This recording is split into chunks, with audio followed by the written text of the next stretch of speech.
Okay, so guys, we are going to begin with IPC. As you know that you are already going through all the lectures, actually especially CPC and other subjects, and today we are going to start IPC. As you know, this is the most relevant, most vital topic in any judicial service examination, or it be even prosecuting officer examination, or even for any other purpose. As you know, the criminal law, when you can say the biggest division if we talk about in the realm of law, which is criminal law and civil law, especially we talk in those terms.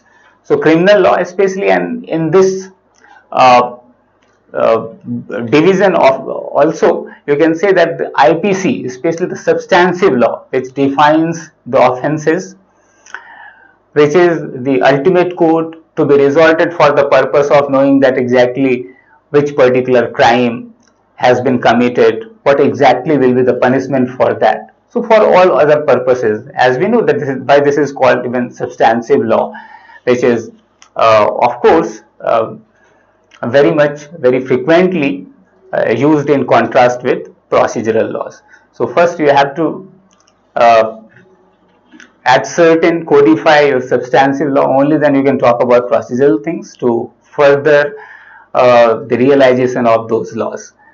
So IPC, that's why this is the most important topic, most important law if we talk about in your society.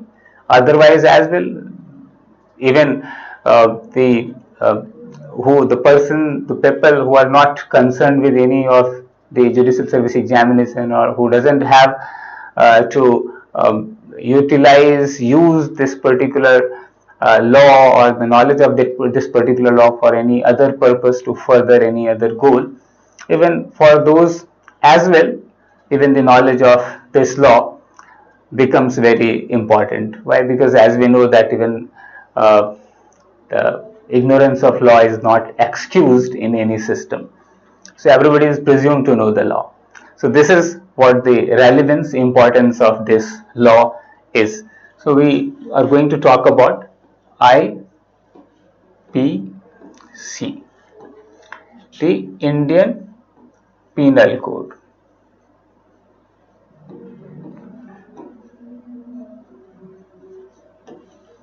Code.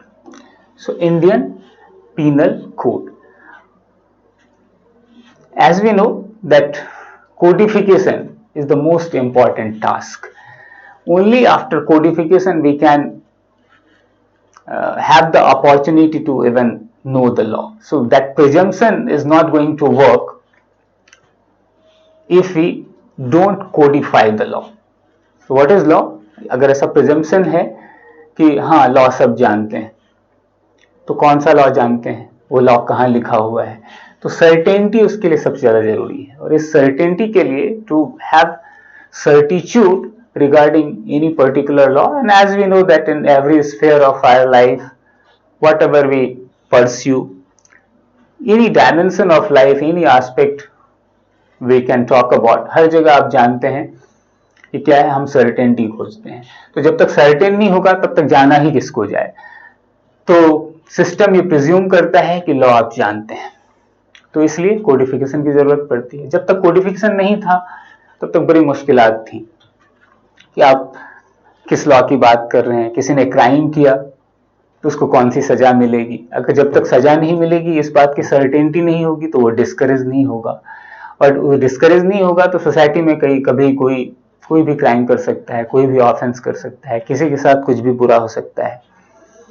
तो कम से कम ये माना गया कि जो society में ऐसी चीजें हैं जिसके अगेंस्ट पूरी सोसाइटी को डिफेंड करना है, जो सोसाइटी की ओवरऑल फंक्शनिंग के लिए जो इंपॉर्टेंट चीजें हैं, जो ऑब्वियस रॉन्ग्स हैं. सबसे बड़ी बात, ये ऑब्वियसनेस सबसे ज्यादा जरूरी टर्म मुझे लगता है कि जो ऑब्वियस रॉन्ग्स हैं उसको हम क्रिमिनल रॉन्ग कहें, और खास करके जो सोसाइटी के अगेंस्ट हैं, जहां प्राइवेट जो एलिमेंट्स हैं उस तरह से इन्वॉल्व नहीं है, जो अदरवाइज भी अपने होने में ही ऐसा कहीं ना कहीं कन्विंसिंग कुछ है उसमें कि सबको लगता है कि नहीं ये तो गलत है, पूरी सोसाइटी को लगता है. उसके लिए किसी और बेसिस की जरूरत ज्यादा नहीं होती, प्राइवेट इंफॉर्मेशन की जरूरत नहीं होती, पर्सनल इंफॉर्मेशन की जरूरत नहीं होती. अगर मैं ऐसे कॉन्ट्रास्ट करूं कि सिविल और क्रिमिनल लॉ में क्या फर्क है, तो जैसे मैं कहूं कि किसी ने किसी से कुछ रुपए ले लिए, कोई किसी से कर्ज ले चुका है, इंडेटेडनेस है वहां पर। अब उसने कर्ज लिया तो पूरे जमाने को बताकर तो नहीं लिया। तो अगर कोई दूसरा कहता है कि मेरा कर्ज, इसने कर्ज लिया है और मुझे इसे पे बैक करना है, तो सबसे पहले तो ये निश्चित करना जरूरी कर्ज लिया भी है या नहीं। तो इस इंफॉर्मेशन के बिना कुछ भी नहीं किया जा सकता है। तो ये प्राइवेट इंफॉर्मेशन है। कोई भी अगर इंस्ट्रूमेंटेलिटी है, चाहे वो जुडिशियरी है या अदरवाइज पुलिसिंग जिस भी तरह से हो सकती है किसी भी स्टेट में, जो भी अथॉरिटी वहां होगी, जो भी एजेंसीज इसके लिए एस्टेब्लिश की जाएगी कि जस्टिस की जा सके, जिसके द्वारा जिसको कोई भी रिजॉर्ट कर सके, जिसके जुरिस्डिक्शन को इन्वोक कर सके कि मेरे साथ जस्टिस हो, तो उस एजेंसी को, उस अथॉरिटी को पहले ये एसर्टेन करना होगा कि हाँ कर्ज लिया भी था या नहीं। First it has to be substantiated, it has to be established that there was any kind of, you can say, extension of money or whatever, any sort of favor against whom, against what that particular person is claiming something, whether money in exchange of money with interest or otherwise, or any goods or services he could have provided, उसने किया हो, दिया हो और उसके बदले में कुछ चाह रहा है। तो हर चीज के लिए उस प्राइवेट इंफॉर्मेशन की जरूरत है, उस पर्टिकुलर जो डीलिंग है दोनों के बीच उसके रिगार्डिंग इंफॉर्मेशन की जरूरत है। तो ये सारी चीजें इसलिए प्राइवेट है। तो ये सारी चीजें क्राइम में नहीं आती। अगर वहां कुछ गलत हुआ, किसी ने किसी के पैसे बस ले लिए हैं और लौटा नहीं रहा है, तो क्योंकि वो पैसा लिया भी है या नहीं ये पता नहीं है, तो ये क्राइम नहीं होगा। ये क्राइम अगेंस्ट सोसाइटी नहीं, इसमें ऑब्वियसनेस नहीं है, ये प्राइवेट अफेयर की बात हो जाती है। अगर मैं कहूं कि किसी ने किसी की प्रॉपर्टी उठा ली और चला गया, तो उससे पहले कम से कम एटलीस्ट आसपास के लोग जानते हैं कि ये उसकी पोजीशन में थी। ये ऑब्वियसनेस है एक तरह की, जरूर नहीं कि सबने देखा ही हो एक एक इंडिविजुअल ने, तो वो एक ऑब्वियसनेस है कि किसी की प्रॉपर्टी है, उसके पोजीशन में, और किसी ने उठा ली डिसऑनेस्टली, तो वो थेफ्ट माना जाएगा, वो चोरी हो गई। और ऐसी चीजें अगर बराबर होने लगेंगी तो सबकी प्रॉपर्टी खतरे में आ जाएगी। तो चूंकि ऑलरेडी वहां पोजीशन है और किसी की प्रॉपर्टी कोई ना ले, किसी की कोई ना ले, यहां एक जनरलिटी है कि जनरल बातें किसी की प्रॉपर्टी कोई नहीं लेगा, और ये पता है कि किसी की प्रॉपर्टी है, ये तो एस्टैब्लिश्ड होगा ही, या जनरली माना जाता है ऐसा कि हाँ किसी की है। इसमें इस बेसिस की जरूरत नहीं है कि प्रॉपर्टी उसने उससे ली और उसने वापस उसको दिया, ऐसा कुछ भी इन्वॉल्व नहीं है। प्रॉपर्टी किसी की भी है, किसी ने डिसऑनेस्टली इसको ले ली तो वो थेफ्ट माना जाएगा। तो एक जनरलिटी है, ऑब्वियसनेस है। तो ये सबसे बड़ी बात होती है क्राइम के साथ। और इसलिए क्योंकि वो जो बिहेवियर है किसी की प्रॉपर्टी ले लेना, वो किसी इंडिविजुअल के साथ नहीं हो रहा है, या वो किसी की अगर हैबिट है, वो आज इसकी ले रहा है कल किसी और की लेगा, तो पूरी सोसाइटी इस खतरे में है। कोई किसी की प्रॉपर्टी ना ले, इसको निश्चित करना है क्रिमिनल लॉ के द्वारा। एक जनरल लॉ है, यहां ऐसी बात नहीं, कोई अदर बेसिस नहीं, पर generality of position should not be disturb, generality of protection of your life, limb, whatever, generality of security, safety, protection of your property, generality of protection of your reputation, so anything। और otherwise भी कि society में बहुत सारी चीजें otherwise he ना हो सकता है कोई इंडिविजुअल उससे अफेक्टेड नहीं हो रहा है, लेकिन वो जो भी हो रहा है वो ऐसी प्रोबेबिलिटी, ऐसी पॉसिबिलिटी रखता है कि उससे कोई ना कोई इंडिविजुअल और सोसाइटी का कोई आम member of society in general उससे कहीं ना कहीं प्रभावित हो सकता है, तो वो क्रिमिनल चीज हो जाएगी, वो ऑफेंस हो जाएगा। तो उन सारी चीजों को डिस्करेज करने के लिए क्रिमिनल लॉ की बात हम करते हैं। उन सारी चीजों को जब हम क्लासिफाई करते हैं और एक पर्टिकुलर कोई डिनोमिनेटर लाते हैं, एक पर्टिकुलर क्लासिफिकेशन करते हैं, तो कहते हैं कि वो क्रिमिनल लॉ की बात हुई। और इसलिए क्रिमिनल लॉ में हम पनिशमेंट की बात करते हैं कि हम उसे पनिश करें। सिर्फ ये नहीं कि रेस्टोर किया जाए किसी ने किसी की प्रॉपर्टी, अगर किसी ने किसी से कर्ज ले लिया है तो जो कर्ज लिया है वो मनी उसको पे करना है। अगर बहुत ज्यादा वक्त हो गया है तो विद इंटरेस्ट पे करना है, क्योंकि मनी की वैल्यू कहीं ना कहीं कम हो रही है। तो वो एक सिंपल सी बात है कि वहां इंश्योर करना है कि रिस्टोर कर दिया जाए, मनी ली तो मनी दे दिया जाए। लेकिन यहां क्या है, रेस्टोरेशन की बात नहीं है, रेस्टोरेशन तो क्रिमिनल लॉ में बहुत बाद में आया। पहले है कि चूंकि सोसाइटी ऐसा हो ही नहीं, सोसाइटी में ऐसा होना ही नहीं चाहिए, हर इंसान सिक्योर्ड फील करे, क्योंकि हमने कर्ज तो नहीं दिया है, हमारी प्रॉपर्टी ऑलरेडी है, रखी हुई है, कहीं भी है, मेरे पोजीशन में है, कंस्ट्रक्टिवली है या अदरवाइज है, तो कोई भी उस प्रॉपर्टी को ना ले जाए बिना मेरी मर्जी के, बिना मुझसे पूछे, जब तक मैं कंसेंट ना करूं कोई इस प्रॉपर्टी को ना ले जाए, एटलीस्ट डिसऑनेस्टली ना ले जाए। वो मेंटल एलिमेंट हमेशा होता है क्राइम में। हाँ, किसी बहुत जरूरी हो गई, कोई किसी को बचाना था, ले लिया, तो इट कैन बी एक्सप्लेन कि हाँ भाई इस वजह से लिया। तो क्राइम में इसलिए मेंस रिया जो आप जानते हैं, हम लोग एक्सप्लेन करेंगे उसको, वो बहुत इंपॉर्टेंट चीज है। तो उसके लिए हम पनिश करते हैं।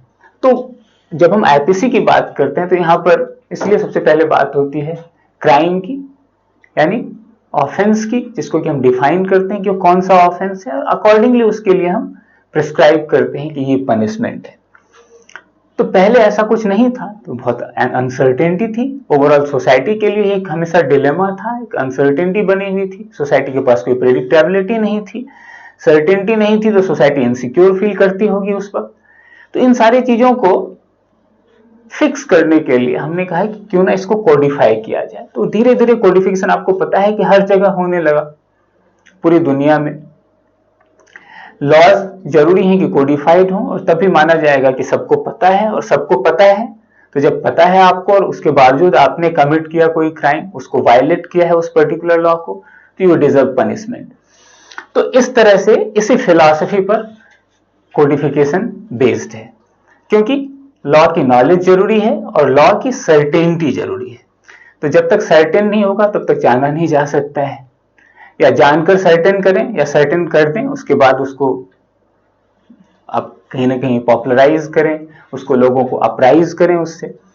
तो चूंकि स्टेट लॉ बनाता है और लोगों के द्वारा उसकी प्रिजम्पशन ऑफ नॉलेज अवेयरनेस माना जाता है कि लोग उसको जानते हैं, तो स्टेट की ड्यूटी है कि लॉ को सबसे पहले एसर्टेन करे और उसके बाद उसको नोटिफाई करे, नोटिस देना कि लोगों को, लोगों की जानकारी में है वो लॉ, और उसके बाद हम उस लॉ के थ्रू, चूंकि आपकी जानकारी में है, अगर आपने उसके बाद उसको वायलेट किया तो फिर स्टेट की अदर ड्यूटी वहां पर आती है कि हम उसको पनिश कर सकें, क्योंकि हमें उन चीजों को डिस्करेज करना है।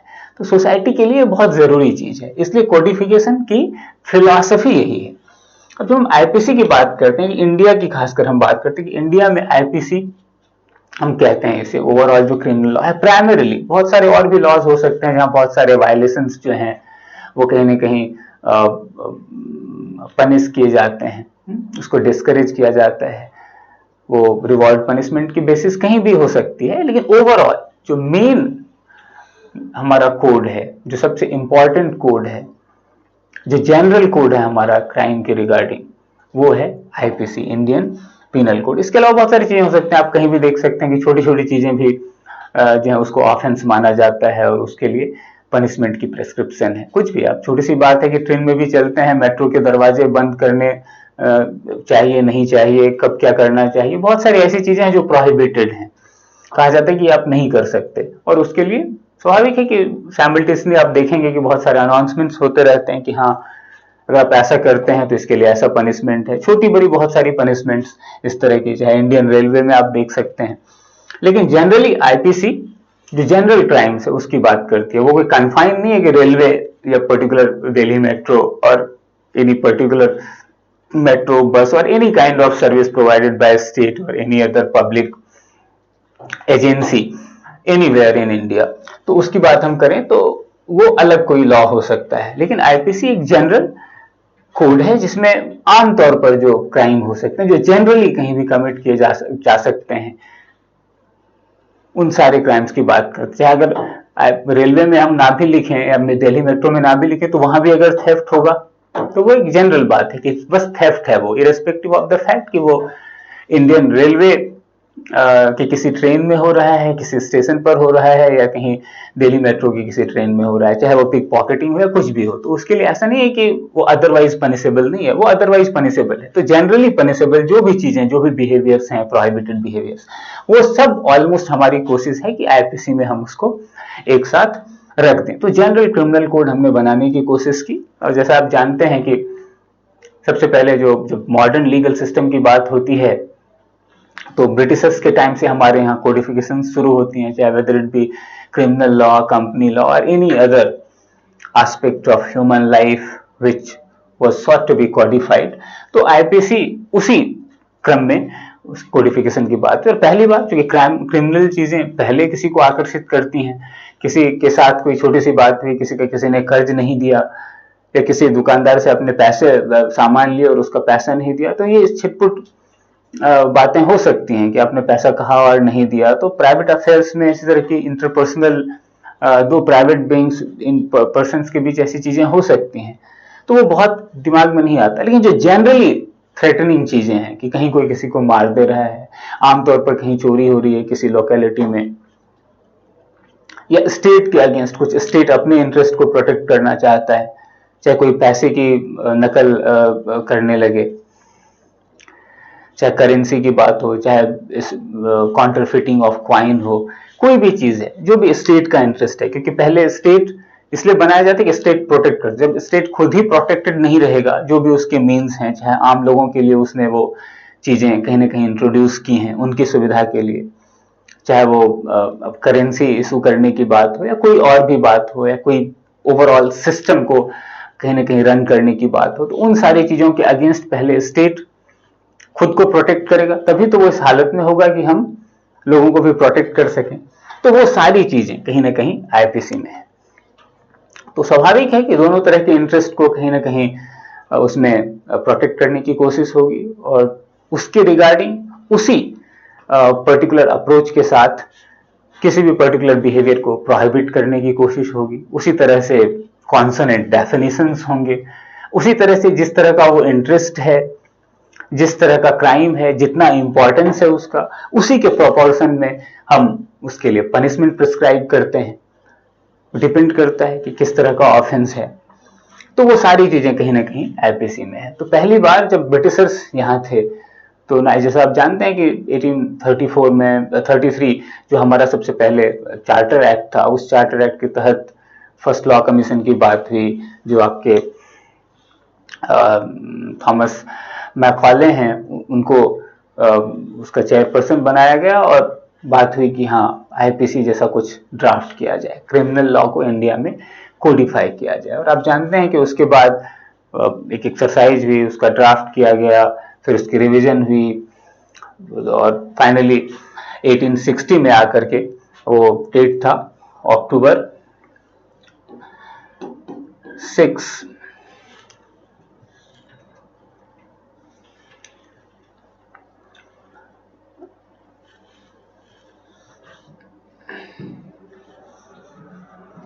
अक्टूबर 6, 1860 को ये बिल पास हुआ और जाकर के एक्ट बना आईपीसी। और फाइनली इसका जो इन्फोर्समेंट है वो जनवरी 1, 1862 को जाकर के यह फोर्स में आया। तो इस तरह से ये एक्ट एग्जिस्टेंस में आता है। तो अब हम अगर बात करें कि हमें कैसे अप्रोच करना है ओवरऑल आईपीसी को, तो हम जानते हैं कि बहुत फिलॉसफी जो है इसके पीछे की है, बहुत सारी बातें, उस पर बहुत हमें फोकस नहीं करना है। अगर हम जो हमारा एग्जामिनेशन पॉइंट ऑफ व्यू है कि उसके लिए हमें स्ट्रैटेजिकली इसको परस्यू करना है, तो उसमें हम देखते हैं कि यहाँ क्या चीजें पूछी जाती हैं, किस तरह की चीजें होती हैं। तो बेसिकली आप जानते हैं कि लॉ में दो सबसे इंपॉर्टेंट चीज है। सबसे पहले जैसे आपने जो सर्टेनिटी लाई कोडिफिकेशन के थ्रू, तो पहली बात है कि हाँ कोडिफाई हो गया, तो लॉ क्या है वही आपसे पूछा जा सकता है। लॉ की नॉलेज मतलब उस सारे कोड में जो भी है उसकी नॉलेज। एंड देन क्योंकि कोड बहुत जनरल होता है और ह्यूमन बिहेवियर बहुत ही कॉम्प्लेक्स है, तो बहुत सारे कॉन्ट्रास्टिंग सिचुएशंस हो सकते हैं जिसमें बहुत सटल डिफरेंसेस होते हैं, माइन्यूट डिफरेंसेस हैं, और बस उतनी की वजह से। और दूसरी बात है कि कंडक्ट में तो कम डिफरेंस हो सकता है, जो मेंटल एलिमेंट है उसमें बहुत सारे डिफरेंसेस हो सकते हैं, सर्कमस्टांसेस अलग हो सकते हैं। तो हर चीज को देखते हुए उसका एप्लीकेशन होता है, उन सारे फैक्ट्स में कैसे वो अप्लाई हो रहा है, तो वो एप्लीकेशन उसके बाद इंपॉर्टेंट है। क्योंकि ये तो रेस्ट नहीं करना है इस पूरे लॉ को कहीं ना कहीं किसी किताब में या किसी पर्टिकुलर जैकेटेड बुक में, तो बस वहां उसको रेस्ट नहीं करना है, उसको तो कहीं ना कहीं जो उसकी प्रैक्टिस है, जो उसका एप्लीकेशन है, वो कहीं ना कहीं ह्यूमन बीइंग्स के साथ उनके इंटरेक्शंस जो भी हैं उसमें उसको अप्लाई होना है। तो उसको हम उस तरह से भी देख पाए कि कहाँ किस तरह अप्लाई होगा, तो किस तरह के केस में क्या अप्लाई हो रहा है। सिमिलर तरह के सिचुएशंस हैं। अब जानते हैं कि कल्प्रिट होमिसाइड है, वो कल्पेबल वहां भी मारा गया है और वो कल्पेबल भी है, इसलिए कल्पेबल होमिसाइड है। होमिसाइड मतलब इंसान को मारा जाना, देन कल्पेबल मतलब जिसमें कहीं ना कहीं कल्पेबिलिटी है, जो अपराध है, जो गुनाह है। और उसके बाद मर्डर एक अलग चीज है। वो जो कल्पेबिलिटी है वो डिफरेंट है, नेग्लिजेंस वाली भी हो सकती है जिसमें आप उस तरह से इन्वॉल्व नहीं है, आपका मेंटल एलिमेंट उतना ज्यादा नहीं है वहां पर, उसकी जो डिग्री है वो थोड़ी कम है। कहीं बहुत ज्यादा इन्वॉल्वमेंट है, कोल्ड ब्लडेड वे में मारा गया है किसी को, तो वो मर्डर है। उसके बहुत सारे एक्सेप्शंस हो सकते हैं, कौन सा इंसान कैसा है, किसने मारा, वो मेंटली कितना मैच्योर था, समझ रहा था उस बात को या नहीं जो उसने किया। तो इतनी सारी चीजें इन्वॉल्व है, तो फिर उसे इसके एप्लीकेशन को भी जानना है। तो जो दो एस्पेक्ट अगर हम कहें कि अगर बहुत इंपॉर्टेंट होता है, इसलिए क्योंकि अप्लाई कौन करता है, कोड, और अप्लाई क्या किया जाना है, तो जो इस कोड में है वो 1860। तो दो एस्पेक्ट्स इसके हो सकते हैं, दोनों पर हम फोकस करेंगे। तो पहली चीज तो हो जाती है हमारी जो ये स्टैच्यूटरी चीज है, स्टैच्यूटरी लॉ, मतलब यहां आईपीसी इट्स प्रोविजंस।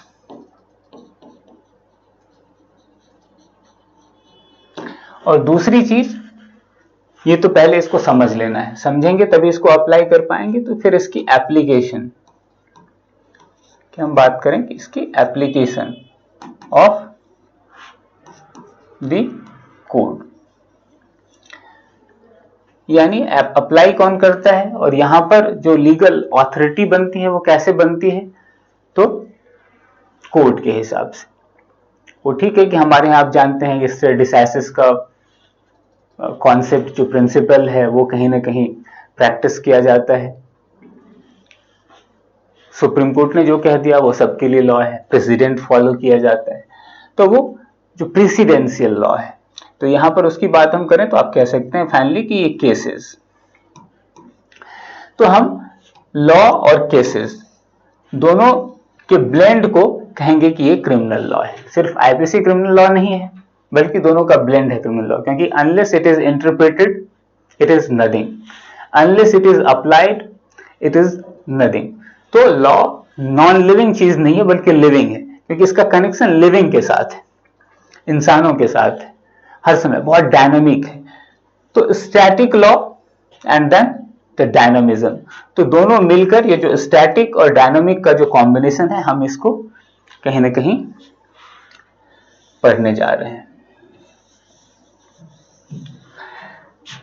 तो अब जो पहली बात है कि ठीक है आईपीसी है, तो आईपीसी है क्या, आईपीसी को हम कैसे अप्रोच करें। अगर हम एग्जामिनेशन पॉइंट ऑफ व्यू से देखें कि क्या क्या चीजें पूछी जाती हैं एग्जामिनेशन में, क्या चीजें इंपॉर्टेंट है, तो सबसे पहले दो अप्रोच हैं कि चलो एक ऑब्जेक्टिव अप्रोच है, ऑब्जेक्टिव अप्रोच, उसके बाद दूसरा है सब्जेक्टिव अप्रोच। कुछ चीजें सब्जेक्टिव में भी ऑब्जेक्टिव होती हैं और कुछ चीजें ऑब्जेक्टिव में भी सब्जेक्टिव होती हैं, इसमें थोड़ा परसेप्शन इन्वॉल्व है, लेकिन उसका ऑब्जेक्टिफिकेशन है, उसकी सर्टिट्यूड है, क्योंकि कहीं ना कहीं उसको एडसर्टेन किया गया है थ्रू केसेस और समथिंग। तो कभी कभी जो कुछ सिचुएशन दिया जाता है तो जरूरी नहीं कि आईपीसी में लॉ है, स्टैच्यूट है, प्रोविजन है और उसके बाद वहां पर इलस्ट्रेशंस भी हैं, सिर्फ उससे क्लैरिटी नहीं आ सकती है। तो हमें जरूरत पड़ती है कि हाँ केस में क्या कहा गया है। तो किसी ऑब्जेक्टिव क्वेश्चन को भी सॉल्व करने के लिए हमें उसकी जरूरत होती है, और हम उन केसेस के थ्रू, उन केसेस का जो हमारा नॉलेज है कि उसमें फाइनली क्या होल्ड किया गया, क्या डिसाइड किया गया, फाइनली लॉ क्या बना, किस तरह से अप्लाई हुआ, उसकी बेसिस पर उसको सॉल्व करते हैं। और सब्जेक्टिव क्वेश्चंस में भी विदाउट दैट एक्ट, जब तक ऑब्जेक्टिवली उस पर्टिकुलर एक्ट को आप एनालाइज नहीं करेंगे, तब तक उसको आप नहीं जान पाएंगे। तो जो सब्जेक्टिविज्म है इसको भी ऑब्जेक्टिफाई किया जाता है कोर्ट के द्वारा, क्योंकि लॉ क्या करता है, सर्टेन, एज सर्टेन करता है चीजों को। तो कोर्ट का भी इसमें रोल है और स्टैच्यूट तो है, क्योंकि स्टैच्यूट का जो रेंज है उसी के अंदर, उसी कन्फाइनमेंट में कोर्ट कहीं ना कहीं उस पर्टिकुलर लॉ को या उस पर्टिकुलर केस में जो भी लॉ है उसको ऑब्जेक्टिफाई करेगा और उसको अप्लाई करेगा। तो अगर हम ओवरऑल बात करें कि हाँ क्या क्या चीजें, किस तरह से, किस अप्रोच के साथ हमें आईपीसी को पढ़ना है एग्जामिनेशन पॉइंट ऑफ व्यू से, तो हम देख सकते हैं कि देखिए सबसे पहली बात है कि कोड है तो कहीं भी, अब ये जरूरी नहीं कि सारी चीजें याद हो, लेकिन जब नॉलेज का टेस्ट करना है तो पूछते भी हैं लोग कि हाँ फैक्चुअली आपको चीजें याद हैं या नहीं है, तो फैक्चुअली याद भी होना चाहिए और उसके बाद आप अप्लाई करने में कहीं ना कहीं सक्षम हैं या नहीं। तो आपको ऑब्जेक्टिव नॉलेज की भी जरूरत पड़ती है, ये आम बात है, आम लोग भी जानते हैं कि हाँ भाई मर्डर कहाँ है, पनिशमेंट कहाँ है, लोग धड़ल्ले, एक आम लोग भी सेक्शन 300 या सेक्शन 302 इसको जानते हैं, ठीक है वो लॉयर नहीं है, लेकिन चूंकि ये इतना बड़ा क्राइम है, इतना बड़ा ऑफेंस है, इस तरह से लोगों ने इसको सुना है कि ये चीजें लोग जानते हैं। या फिर कुछ चीजें तो एक तरह से आप कह लें कि कॉमन पार्लेंस में उसने डिफरेंट मीनिंग अक्वायर कर लिया है, शायद बहुत लोग नहीं जानते कि वो आईपीसी में एक प्रोविजन है, जैसे आप कहते हैं 400 बीसी 420। अब सेक्शन 420 इसको बहुत डिटेल में टेक्निकली एक आम इंसान नहीं जानेगा, लेकिन उस 420 की इस तरह की कह सकते हैं कि एक्सेप्टेबिलिटी है, इस इतना एक इनवोग प्रोविजन है वो, कि उसको किसी न किसी एक रिमोट मींस परसेप्शन के साथ वो इंसान जानता है कि कुछ फॉर्जरी सॉर्ट ऑफ चीज है, वो एग्जैक्टली उसको नहीं जानता, लेकिन वो जानता है कुछ फ्रॉड फॉर्जरी से रिलेटेड चीज है, तो लोग उसको इस तरह से भी जानते हैं। तो इंडेक्सिंग तो बड़ा इंपॉर्टेंट होता है कि when you are a lawyer you are expected to know the law, कि you have read, you have gone through the code, so in that case you are suppose to know that. तो वो छोटी छोटी चीजें हैं कि आपसे पूछा जा सकता है इंडेक्स को भी। देन उसके बाद कॉन्सेप्ट की बात आती है, कौन वो पर्टिकुलर अगर हम कहें कि अगर एग्जामिनेशन पॉइंट ऑफ व्यू से देखें तो कहीं भी आप देखेंगे कि 4-5 चीजें तो पूछी ही जाती हैं, कि अगर कहें कि हाँ भाई कहाँ है, तो इंडेक्सिंग एक बात आती है कि हाँ भाई कहाँ है पर्टिकुलर कोई ऑफेंस। उसके बाद छोटी बात है कि हाँ भाई वो लॉ कहाँ अप्लाई होगा। उसके बाद उस पर्टिकुलर लॉ का कॉन्सेप्ट, उसमें कौन कौन से कॉन्सेप्ट्स हैं, concept means concept of particular offence, offence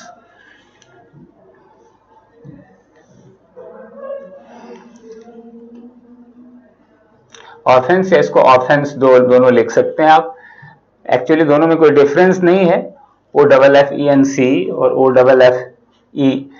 OFFENSE में एक ब्रिटिश है और एक अमेरिकन है, दोनों की प्रिवेलेंसी, ऐसे बहुत सारे टर्म्स आप देखेंगे, जैसे डिफेंस है और डिफेंस है, ऐसे उसकी थोड़ी ग्रामेटिकल डिफरेंसेस होते हैं, जैसे आप कहेंगे एडवाइस और एडवाइस, दोनों में डिफरेंस है मीनिंग में भी, एक वर्ब होता है एक नाउन होता है, लेकिन वो धीरे धीरे ये सब चीजें दूरियां मिट रही हैं, ग्रामर में भी, ग्रामर बहुत ज्यादा सिंपलर होता जा रहा है। तो यहाँ खैर इस तरह से इसको थोड़ी देर के लिए देख लिया जाए। तो उसके बाद कॉन्सेप्ट, अब जो कॉन्सेप्ट है मतलब वो क्राइम, यानी उसको आप कह लें यहाँ पर डेफिनेशन भी, कि डेफिनेशन ऑफ अ क्राइम,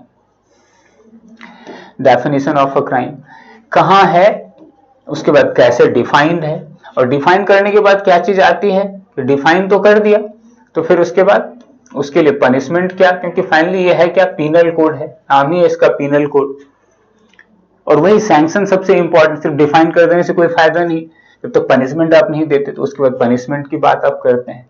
और उसके बाद अदर डायमेंशंस, क्योंकि सिर्फ इंडेक्स की बात करें, कॉन्सेप्ट की बात करें, पनिशमेंट की बात करें तो बात पूरी नहीं होती है, उसके बाद other dimensions, what are other dimensions, कि ये जो कॉन्सेप्ट की बात हम कर रहे हैं इसी में बहुत सारी और चीजें इन्वॉल्व होती हैं, कि हम किसी पर्टिकुलर ऑफेंस को कब कहते हैं कि ऑफेंस है, क्या जब ऑफेंस हो गया सिर्फ वही पनिशेबल है, या अदरवाइज कुछ जेस्चर, चाहे वो प्रिपरेशन है, अटेम्प्ट है, या कोई और भी चीज है, उसको हम कहीं ना कहीं डिस्करेज करने की कोशिश करते हैं, तो कहा जाता है कि nipping in the bird something.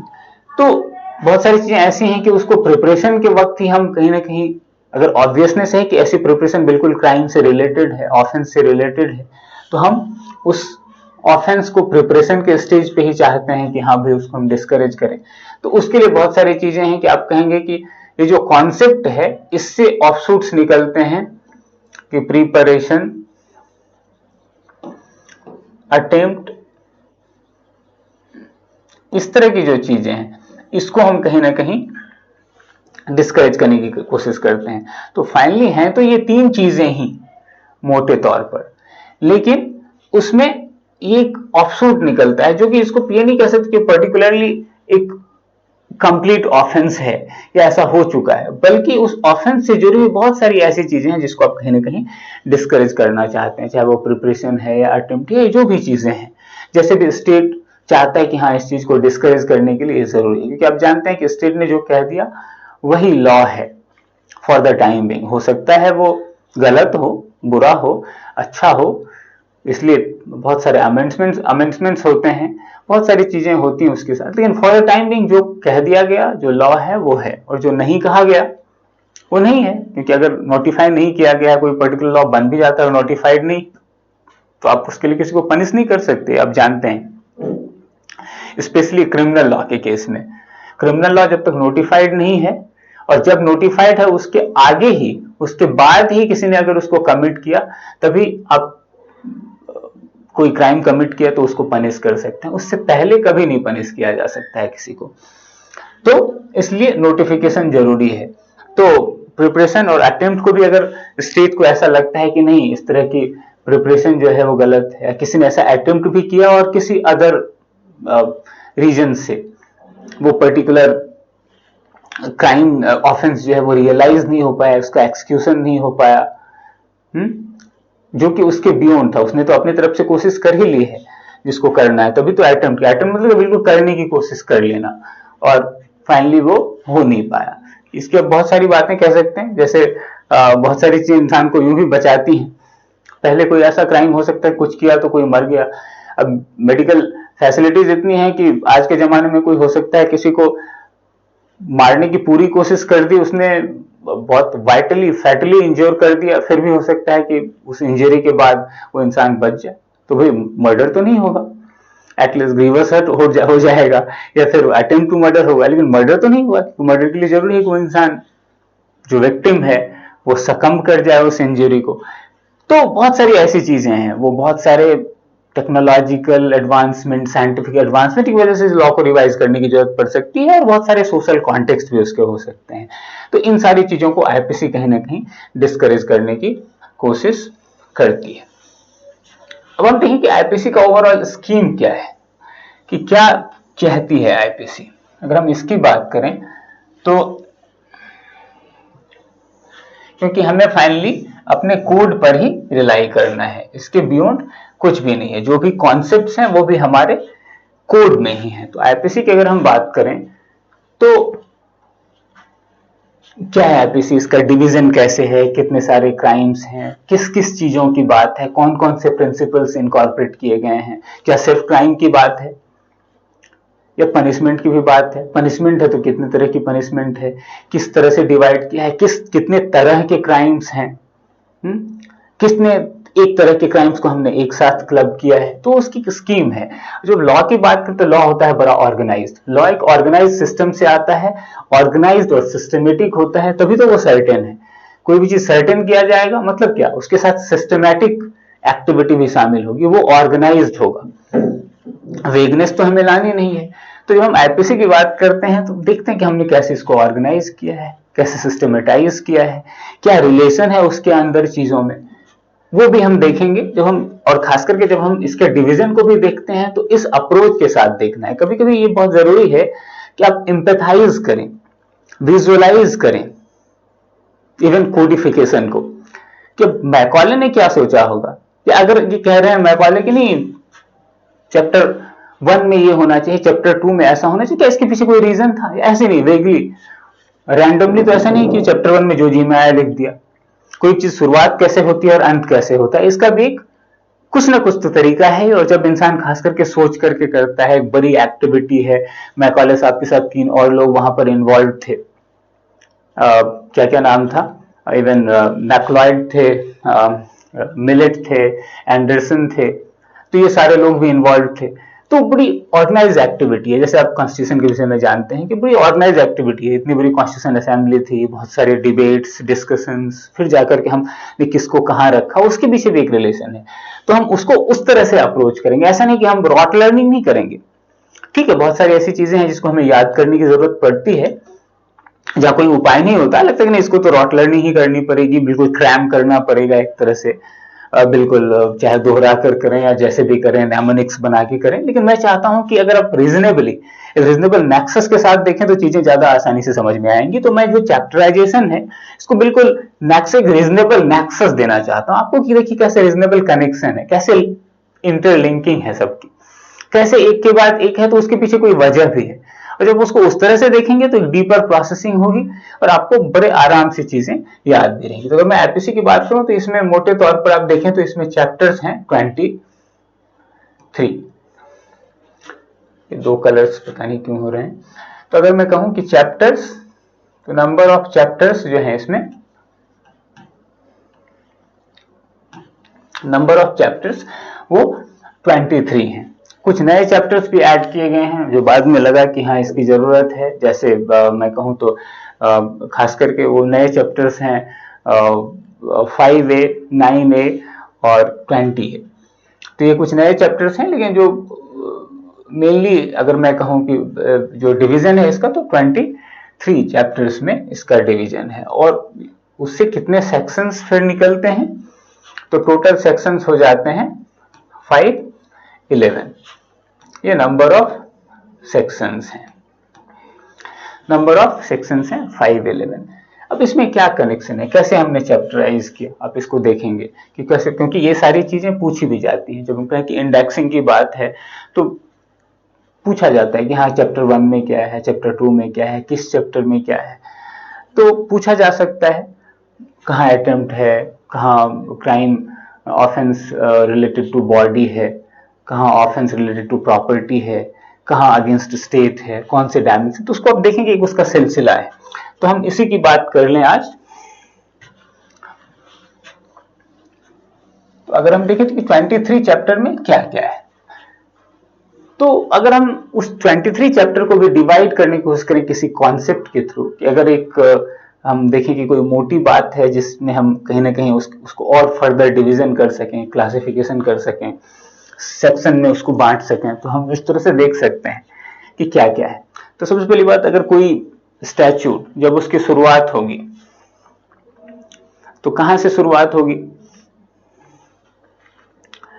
कि भाई कोड है, तो कोड किसके लिए है, कहां ऑपरेट होगा, ज्यूरिसडिक्शन क्या होगी उस कोड की, कहां तक के लोग या कहां होने वाली घटनाएं, उसको हम कवर करेंगे। तो पहला क्वेश्चन हमारे पास आ जाता है एक्सटेंट और ज्यूरिसडिक्शन का।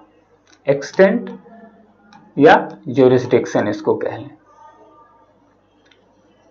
एक्सटेंट और ज्यूरिसडिक्शन। एक्सटेंट और ज्यूरिसडिक्शन क्या है कोड का,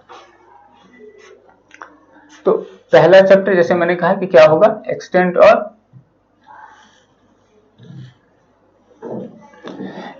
और ज्यूरिसडिक्शन। तो क्या एक्सटेंट है, क्या ज्यूरिसडिक्शन है, ये बहुत इंपॉर्टेंट क्वेश्चन है। और चूंकि हाल में कुछ ऐसे डेवलपमेंट्स हुए हैं कि जो एक्सटेंट ज्यूरिसडिक्शन है ये बड़ा थोड़ा सा टिपिकल हो जाता है, इसे बहुत टिपिकल नहीं है, वो बात भी पुरानी हो गई है। तो पहले ऐसा था कि एक्सटेंट और ज्यूरिसडिक्शन जो था वो एक्सक्लूडिंग J&K था, एक्सक्लूडिंग J&K, कि भाई क्या है। तो एक्सटेंट और ज्यूरिसडिक्शन वेरी इंपॉर्टेंट। वो टाइटल तो चलिए लिखा जाता है कि टाइटल एंड एक्सटेंट, तो टाइटल तो आईपीसी है कि क्या कहा जाएगा, वो तो पहली बात है कि नाम तो कुछ ना कुछ होगा ही। तो टाइटल तो इंडियन पिनल कोड है 1860। उसके बाद हम आते हैं यहाँ पर कि एक्सटेंट क्या है। तो पहले था कि J&K की बात जब आती है तो यहाँ पर एक बहुत टेक्निकल चीज आ जाती है कि J&K में, कि आप जानते हैं कि हमारे पास आर्टिकल 370 था कॉन्स्टिट्यूशन का, जो JNK को बहुत ही एक्सक्लूसिवली ट्रीट करता है। तो बहुत सारे प्रोविजन अदर स्टेट के लिए भी, JNK के लिए कुछ ज्यादा प्रोविजन थे। JNK के मामले में अधिकतर चीजें, JNK का कॉन्स्टिट्यूशन तक अलग था, आप जैसा जानते हैं। तो JNK को जो स्पेशल ट्रीटमेंट मिल रहा था, उसके साथ हमने बिल्कुल उसको डिस्पेंस कर दिया। तो वो डिस्पेंस किया हमने, तो 2019 में आप जानते हैं कैसा आया, JNK रीऑर्गेनाइजेशन एक्ट।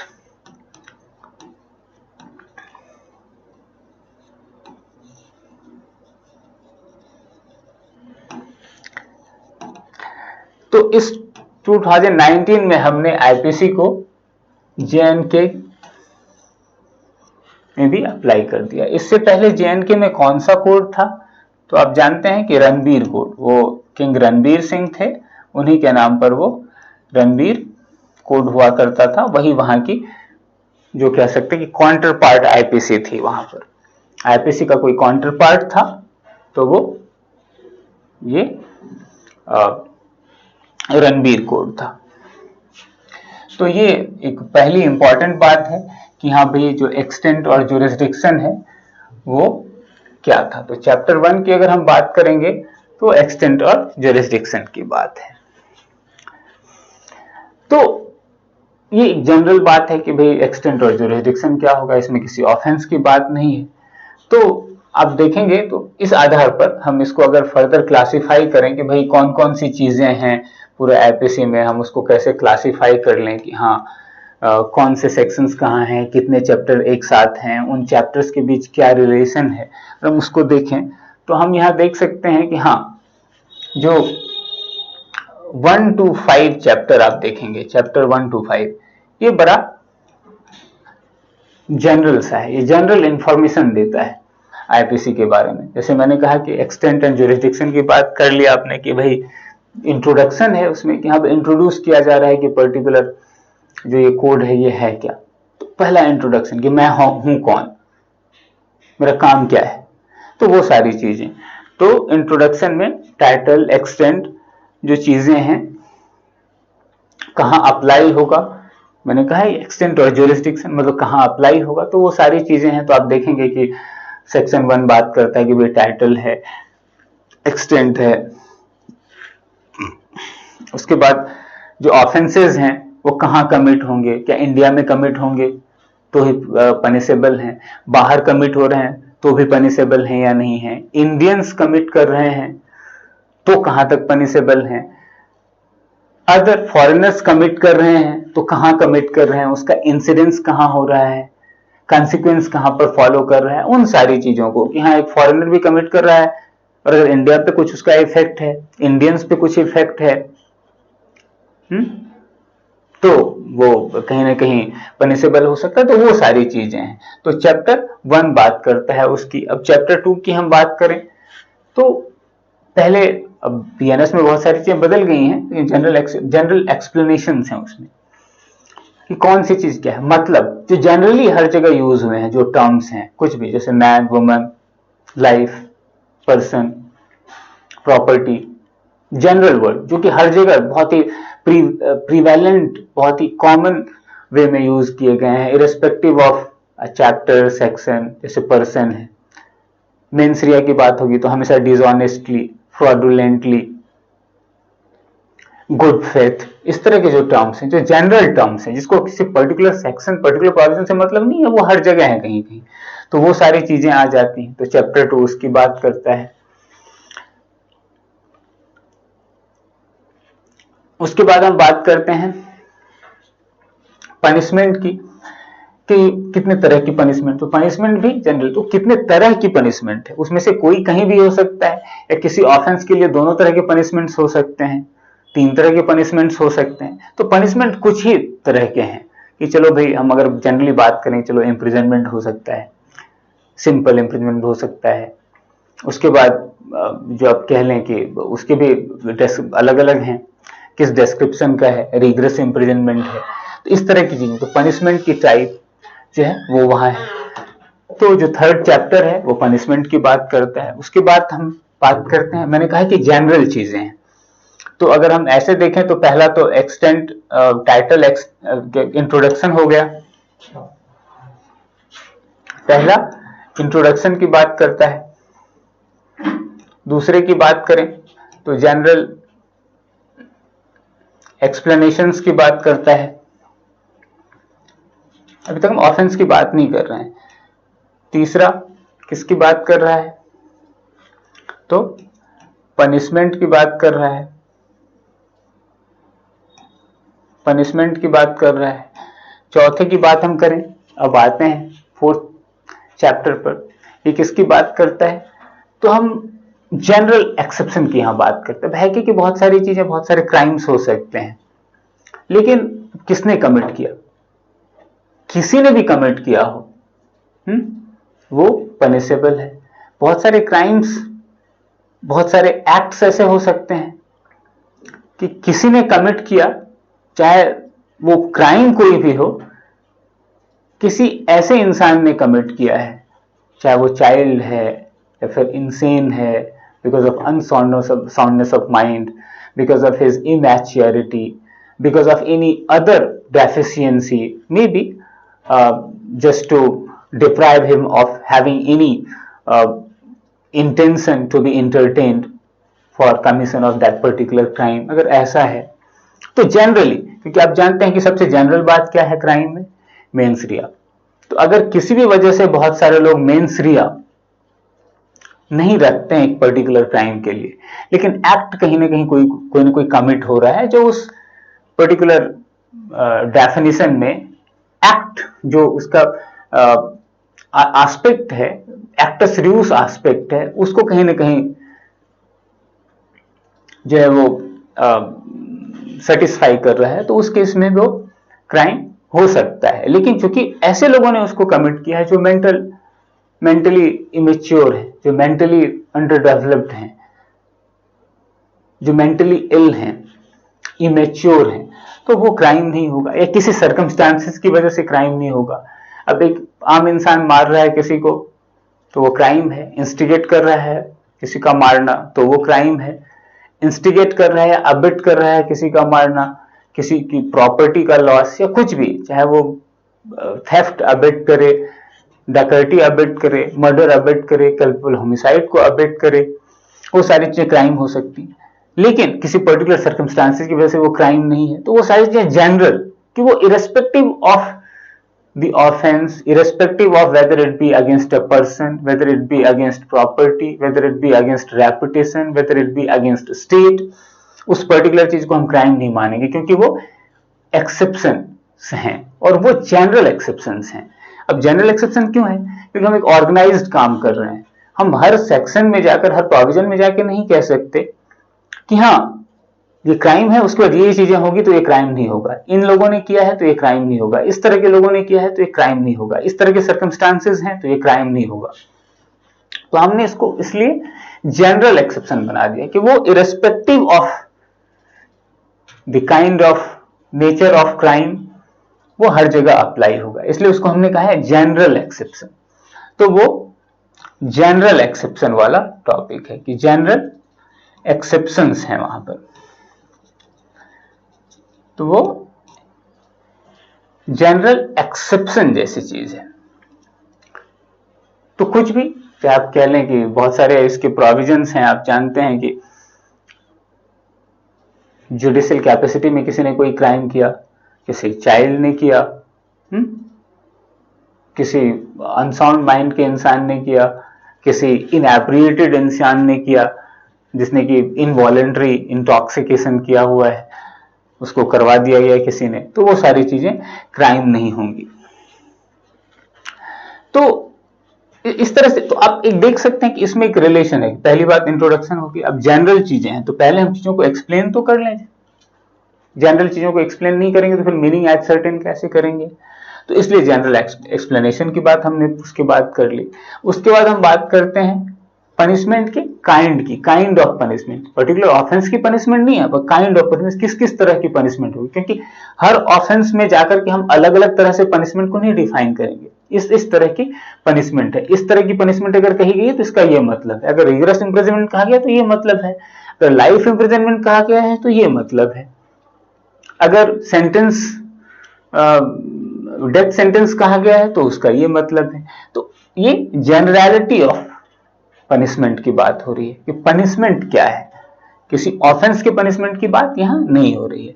उस पर जनरल एक्सेप्शन, ये भी वही बात है कि जनरल प्रोविजन है कि ऑफेंस कोई भी हो, लेकिन ये सारे एक्सेप्शंस वहां पर अप्लाई होंगे, तो इसलिए ये जनरल एक्सेप्शन है।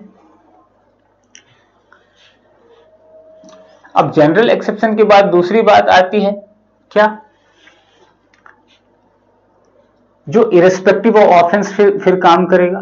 तो क्या है वो, अबेटमेंट सॉर्ट ऑफ चीजें, कि हाँ भाई ऑफेंस कोई भी हो लेकिन आपने अबेट किया है तो क्या होगा, वो अबेटमेंट भी एक जनरल अबेटमेंट है, ऐसा नहीं कि पर्टिकुलर ऑफेंस की अबेटमेंट है तो ऐसा होगा, एक दूसरे तरह के ऑफेंस की अबेटमेंट है तो ऐसा होगा, नहीं, ऑफेंसेस तो ऑलरेडी डिफाइंड है, तो सब में इन जनरल जो उन सारे ऑफेंसेस की अबेटमेंट है वो कब कहा जाएगा कि ऐसा अबेटमेंट हुआ है, उन अबेटमेंट्स की क्या जनरली क्या पनिशमेंट होगी, किस तरह से अबेट हुआ है तो किस तरह का पनिशमेंट होगा, किस तरह की इन्वॉल्वमेंट है, तो उसके लिए फिर, क्योंकि ये जनरल चीजें हैं फिर, तो उसके लिए फिर चैप्टर 5 की बात होती है, जब हम कहते हैं अबेटमेंट।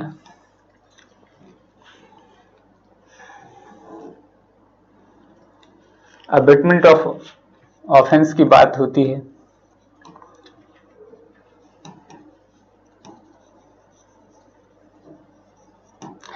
अबेटमेंट ऑफ ऑफेंसेस की बात होती है तो चैप्टर 5 की बात होगी। हमने पहले ही देखा कि 23 चैप्टर्स हैं। अब यहां हमने देखा कि ये सारे चैप्टर्स जो हैं ये जनरल एप्लीकेशंस के चैप्टर हैं, जनरल एप्लीकेशन। हमने जनरल चीजों से सबसे पहले वी आर डन विद, कि जनरल चीजों को हमने एक बार सारे पूरे कोड के लिए हमने जनरल चीजों को कहीं ना कहीं एसर्टेन कर दिया, उसको एक सर्टेनिटी दे दी। उसके बाद हम स्पेसिफिक की तरफ जाएंगे। अब उस स्पेसिफिक की भी जनरलिटी है, this is general to all the general things, generally general, and then we can talk about, then उसके बाद हम क्लब करने की बात करते हैं। फिर जो पूरा प्रोसेस है दुनिया में क्या होता है, जनरल टू स्पेसिफिक, और वो मूव करता जाता है, स्पेसिफिक उसको सुपर स्पेसिफिक होता जाता है। तो अब इस कोड को भी वैसे विजुअलाइज करेंगे, तो जनरल सबसे पहले बात कर दी हमने, उसके बाद जनरल टू लिटिल स्पेसिफिक, उसके बाद मोर स्पेसिफिक, उसके बाद वो सेकुलर एक्सरसाइज होती जाएगी। तो उसके बाद हम बात करते हैं कि यहां पर अब चैप्टर 6 से हम अगर बात करना शुरू करें चैप्टर 11 तक स्पेशली,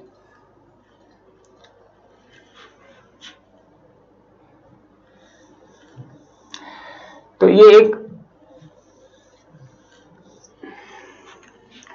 अलग सेक्शन है। चैप्टर 6 टू चैप्टर 11 हम किसकी बात कर रहे हैं, तो यहां पर जनरली जो ऑफेंसेस हैं वो ऑफेंस अगेंस्ट स्टेट। पहले ही मैंने कहा कि कैसे प्रोसेस है, तो पहले स्टेट को खुद प्रोटेक्ट होना है। जब तक स्टेट खुद इतनी प्रोटेक्टेड नहीं है, खुद इतनी इफेक्टिवली फंक्शन नहीं कर रही है कि चीजों को एसर्टेन कर सकें, खुद को प्रोटेक्ट नहीं कर पा रही है, इसकी एजेंसीज प्रोटेक्टेड नहीं है, तब तक लोगों को प्रोटेक्ट नहीं किया जा सकता है।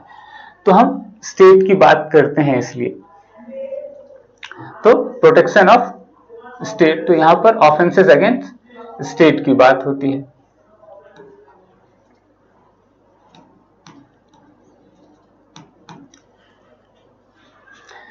तो दूसरी जो डेवलपमेंट है जनरलिटी के बाद, सबसे पहले प्रोटेक्शन ऑफ स्टेट की तरफ है। जब अपने स्टेट को प्रोटेक्ट कर दिया, तो स्टेट को प्रोटेक्ट करने का मतलब क्या है, स्टेट की एजेंसीज को प्रोटेक्ट करना, सारी चीजों को प्रोटेक्ट करना। उसके बाद क्या आती है बात, स्टेट को प्रोटेक्ट किया तो फिर उसके बाद स्टेट में जो जनरली चीजें होती हैं, स्टेट के पास जो मीन्स हैं उनको प्रोटेक्ट करने की बात आती है। स्टेट उसके बाद जनरलिटी, क्योंकि क्रिमिनल लॉ की बात होती है तो जनरलिटी की बात होती है। ये स्पेसिफिक इंसान की बात नहीं करता है, इंसान की बात भी तभी होती है, एक इंसान उससे अफेक्ट हो सकता है किसी क्राइम से, लेकिन वो जनरली उस तरह के बिहेवियर को डिस्करेज करता है स्टेट, इसलिए क्रिमिनल लॉ है।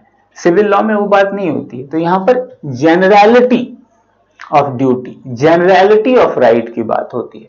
तो ऑफेंस अगेंस्ट स्टेट की बात करें तो फिर स्टेट के जितने मीन्स हैं हम उसकी बात करते हैं कि वो सारे मीन्स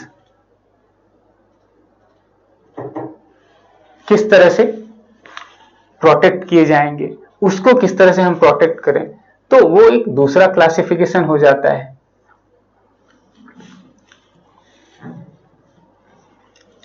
कि हम उन मीन्स की बात करते हैं, कुछ भी हो सकता है, चाहे आप करेंसी की बात करें, उसके बाद अब स्टेट के थ्रू, स्टेट की एजेंसीज की बात कर ली मैंने, तो स्टेट में जो पब्लिक सर्वेंट हैं, फिर पब्लिक सर्वेंट भी कोई क्राइम कर सकते हैं तो उसकी बात हम करेंगे।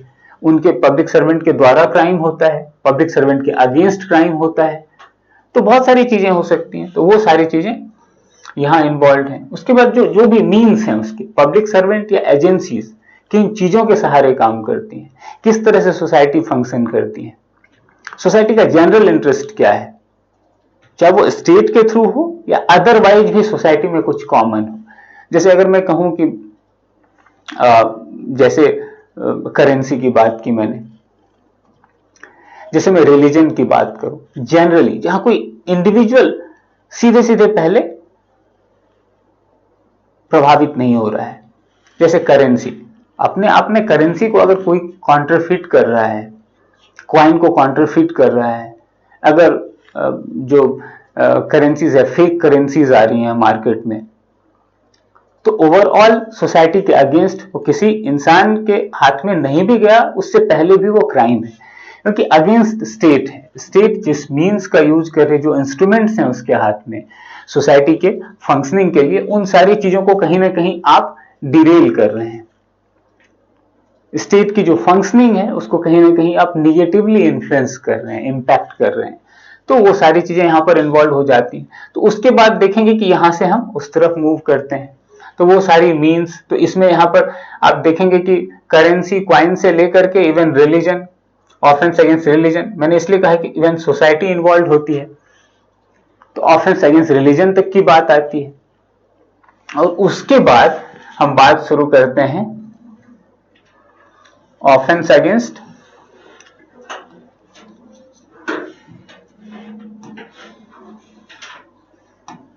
इंडिविजुअल्स। है तो सारी अगेंस्ट सोसाइटी ही परसीव की जाएगी, लेकिन यहां पर इंडिविजुअल डायरेक्टली इन्वॉल्व होता है in the form of his person, his property, his reputation, and even you can find that even property has many derivatives. आप देखेंगे पहले प्रॉपर्टी की, जनरल प्रॉपर्टी की बात होती है, तो थेफ्ट सीधे प्रॉपर्टी के अगेंस्ट, जो ऑब्वियस मूवेबल प्रॉपर्टी है।